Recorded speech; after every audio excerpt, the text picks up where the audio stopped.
All right, on this episode of Bowks Talking Bouts, excited to be talking to an individual set to compete at Bellator 293, which transpires on March the 31st.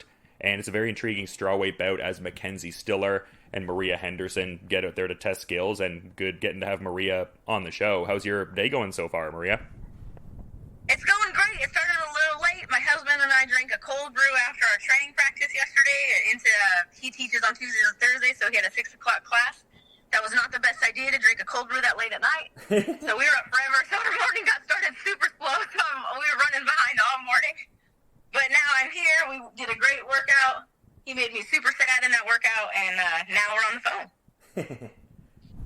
And a very interesting sort of transition period just with his recent, swan song fight from Bellator and everything against Usman Nurmagomedov, and wanting to transition now into helping your career. And I mean, you're making great strides now. Can you talk about, I guess, this recent transition period with everything?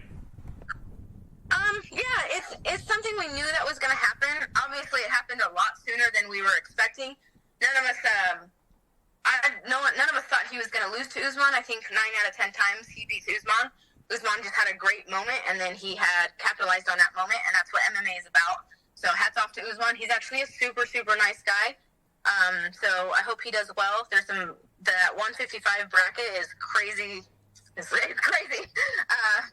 That tournament. So hats off to Usman. Hope he does well. It's been a kind of a up and down, kind of emotional roller coaster this last week, just with everything that happened. None of us really expected that. I thought my husband was going to have 4 more fights. So in my head, I was thinking man, this has been a tough camp, tough like third week before the fight, Ben being gone. And I was thinking in my head, okay, we got to manage this. We got to do a little bit better. We got to do this next time. We got to do this next time if this happens again. And now it's all done. It's all over. So it has been an interesting emotional roller coaster. I didn't expect my husband to lose. I didn't expect him to retire. And so it's been different. Like, coming into the gym has been a little bit different. He still comes in. He's still been there for every month, all of our fight team practices. And like I said, he just put me through a cardio workout, and we've hit mitts several times this week, and we've gone over positions several times this week. So it's a little bit different. Now he's like a more full coach mode with me. It's just him not training anymore, I guess. It's just him not going out there being the best lightweight in the world. He's retired now. Now he gets to get his official dad bod. I was going to say, I'm sure in a relative sense, it'll be, quite the fit dad bod. I mean, my dad bod is different than Benson's, I imagine, but... Yeah, we saw this comedian once, and it was about a dad bod, and his whole skit was this dad bod. And you look over at my husband, and he has this dad bod, and he's like a 4 kids, and I'm like, God, you suck. He gains like 20 pounds, and he still has an 8-pack and looks amazing. And I gain like 5, and I look like a whole new person. I'm like, what the hell? It's not fair. Yeah, but I mean, from what you were saying, because I know you guys both got to, share that card at Bellator 268, I guess you were maybe anticipating some more kind of moments like that. I mean, obviously you were saying you expected the, progression through, the Grand Prix to take place, but was that something you were kind of like thinking about a bit and maybe looking forward to, like other instances? A little bit, that one fight, a lot of our coaches didn't necessarily want us to fight on the same card because it was hard. My daughter, I think at the time, she wasn't even a year old. And, of course, it was a lot of work. And my husband is probably one of the best husbands and best dads out there. So at the time, we had our son was still 1. Our daughter wasn't even 1 yet. And so we had a really tight family, and it was really busy. And we both just weren't sleeping. And some of the things that kind of showed in some of our trainings, it showed just how tired we were. And so that was really hard, like neither one of us sleeping and the kids not seeing either one of us. And so I don't think we were planning on to do another fight together. Bellator actually asked us if we wanted to fight on this Ben's card together. And I was like, no way, no, I do not want to do that again. And so our coaches were like, oh, thank God. But Ben's all for it. He was like, yeah, let's do it. I'm like, no, I don't want to do it. So I think we were expecting maybe a couple things like now, like how he was in camp, and now 3 weeks after his fight, I have a fight. So I think I was expecting a little bit more of that. But it's really hard on the family, and so I don't know how much I would really want to do that. But we don't really get to we're not the type of people to say no to fights. So Bellator says, no, I want you on this card. And we're like, I really would. They're like, nope, let's do it. And we're like, okay, let's do it. You said let's do it, let's do it. Because you had your, pro debut last time out and seemed like a comprehensive performance, at least from, my perspective, getting the submission in less than 2 minutes under that LFA banner. Like, what were your, main takeaways from that one? It was a good performance. I think I'm like my worst critic. I walked away from I think I've had 4 fights, and I walked away from 3 of them. I'm not being super happy about my performances. And I don't think necessarily any of them were necessarily bad performances, but I know I could do better. So although it was great. I was kind of surprised that she rushed in a little bit. I was not really expecting her to want to get close. And so she came in. I think she threw like 1 punch, and I threw a kick, and then all of a sudden we were in the clinch. So I did want to showcase a little bit more than what I did showcase. But it was a great. It still all in all was great. Like if you look at just the jiu-jitsu aspect of it, it was a phenomenal performance. I do think we did some takeaways. Like I don't necessarily want to always fall off to go to the submissions. Honestly, although it was a great submission, there was a lot of things I took away from it and to get better from it. I do like that submission. It is one of my favorites. It's something I've been doing for probably more than 10 years. So honestly, although it was a really good performance, all my team was really happy. I just wanted I want to be better than that performance. Every performance, I want to be better. So although it was great, it was awesome, super cool submission. Everyone was kind of like, oh my gosh, look at that submission. To us and at the gym, it's kind of a normal thing that I do. So it wasn't really super spectacular. But for me, it was like, I could have done better. I want to do better next time. There's a lot of little things I could have done better. And so that's what I took away from it, if that makes sense. Yeah, I get what you're laying down, but in terms of like the specifics, like what did you think that, you could have worked on? And I guess that leads to like probably stuff you'd be working on in this camp. Like what facets of that performance were you like wanting to improve upon, I suppose? Like it seemed like the jiu-jitsu end you were happy with. Like what aspects of, that fight though? Did you just want more cage time or? No, like honestly, it was the jiu-jitsu end where I thought I could have done better. I could have thrown maybe some more elbows. On the ground in the triangle, I could have thrown some more elbows. I think it's more ideal to stay on top of the mount for that mounted triangle, and then obviously I did a different submission. But in both positions, I think I could have done better more on the ground. So then the feet, maybe even on the feet, just maybe making sure the distance stays there so we could strike a little bit more. But like I said, off the one kick, she went to catch it and come forward, and so I was a little surprised by that. So I guess maybe better distance control, and then from there, better ground control, more like MMA ground control, I guess, not just jiu-jitsu stuff, if that makes sense.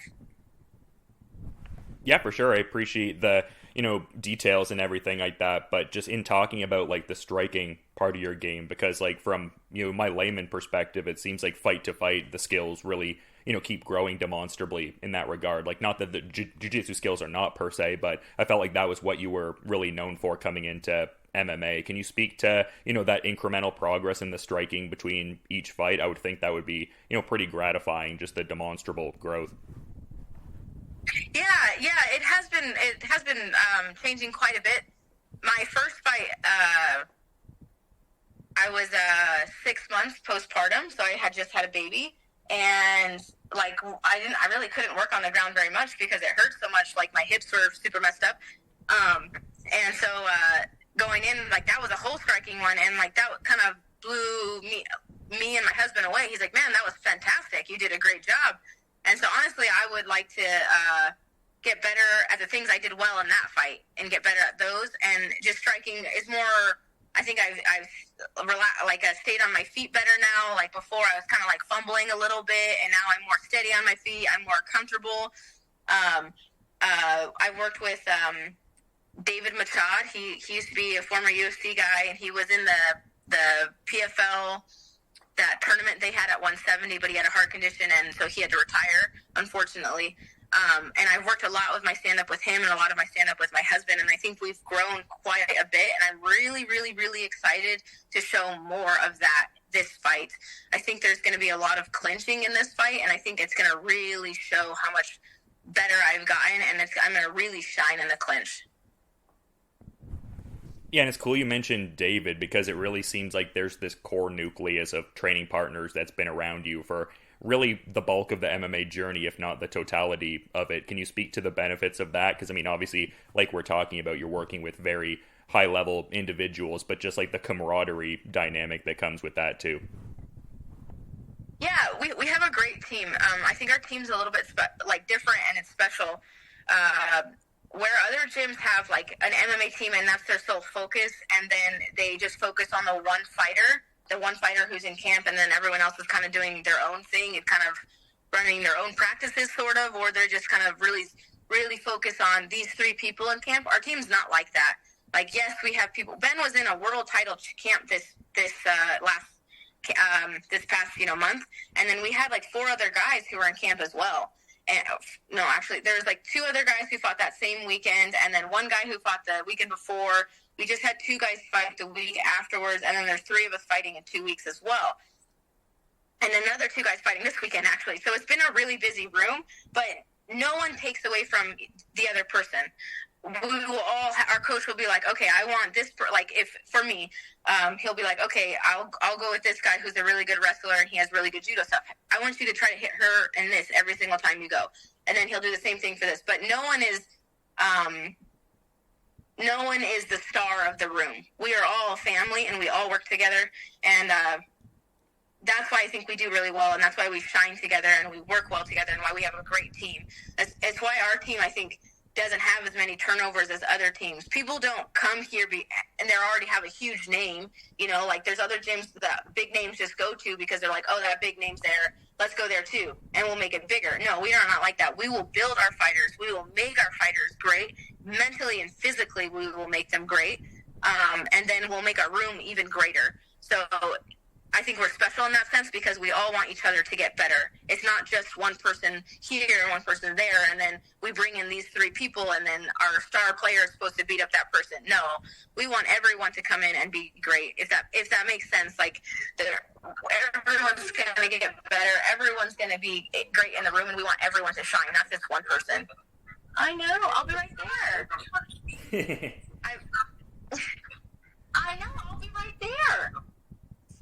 So in that sense, like we all just make each other better. We have the names of names in our room, and most of those fighters grew in that room. We all started I've been with the MMA lab with John Crouch my entire jiu-jitsu career, MMA career, and we have a few other guys who have been here, but most of them came as an amateur and went pro with us, or came as like a first or second pro fighter, and you see the growth here.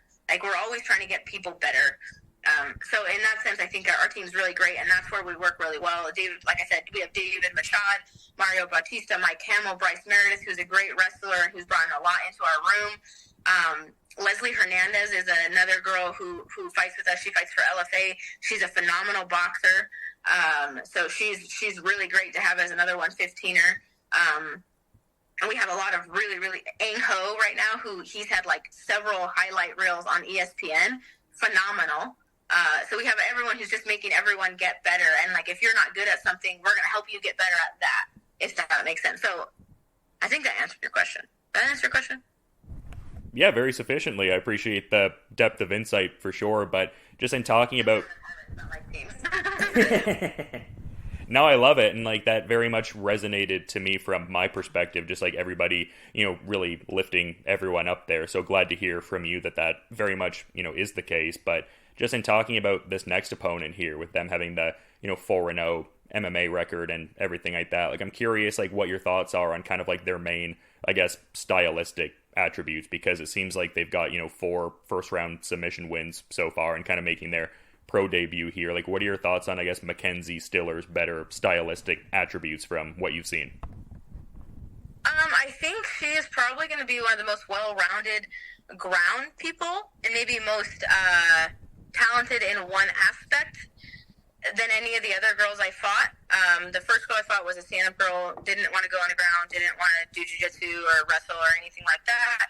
Second girl I fought, I think she was like a high school wrestler. And that's kind of where her thing was.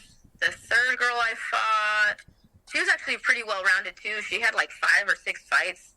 Or no, she was an amateur. Yeah, she had quite a few fights and was really good on the ground.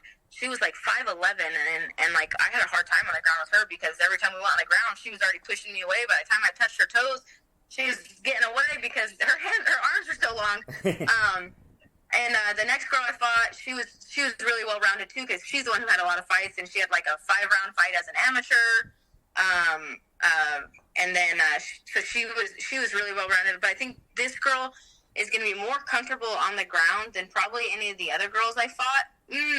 Maybe one of the girls I fought, like I said, she was really comfortable, and she was more of a ground person. But I think this girl won't mind clinching up with me because she's a judo girl. She's a judo black belt. I think she's like a purple belt in jiu-jitsu, and I think they said she wrestled in high school.